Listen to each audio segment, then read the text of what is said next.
By himself in his wheelchair, on a weekly flight that returns Mexican deportees from the United States, Salvador Diaz came back to Mexico, the country where he was born but never grew to know. Only a civil society organization welcomed him and offered him a hand. They have meant a lot to me, because without them I don't know what I would have done.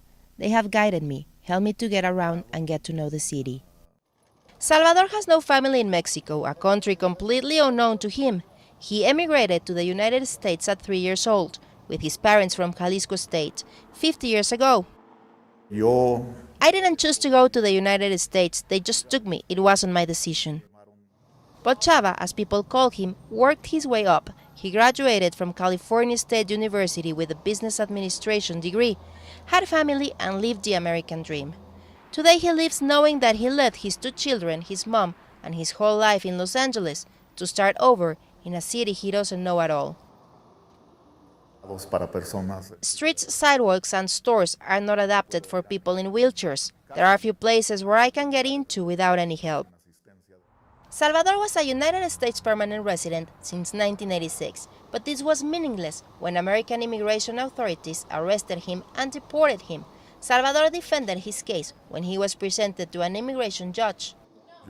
I asked her how could they throw me into a country that I don't even know after I got a disease in the United States that left me in a wheelchair.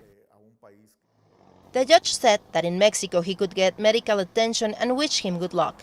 So Salvador left to Mexico like many others who have faced deportation. We are seeing a new deportee profile for people who had been longer over there with more heritage, family in the United States, and that has a bigger emotional impact. 12 years ago, Chava was diagnosed by mistake with leukemia, but indeed he has a disease known as valley fever. It is transmitted through fungi spores in arid regions with high temperatures. That's why it's more common in northern Mexico and the south of the United States. I have no clue when I got infected. I don't know for how long I have had it in my body. Though this is a rare disease, there has been some cases in Mexico, yet it's difficult to diagnose, but having it is like racing against time. Valley fever fungi took over his bones, causing a massive infection, so doctors say it is a miracle that Salvador is alive. If it's not detected on time, it can be deadly.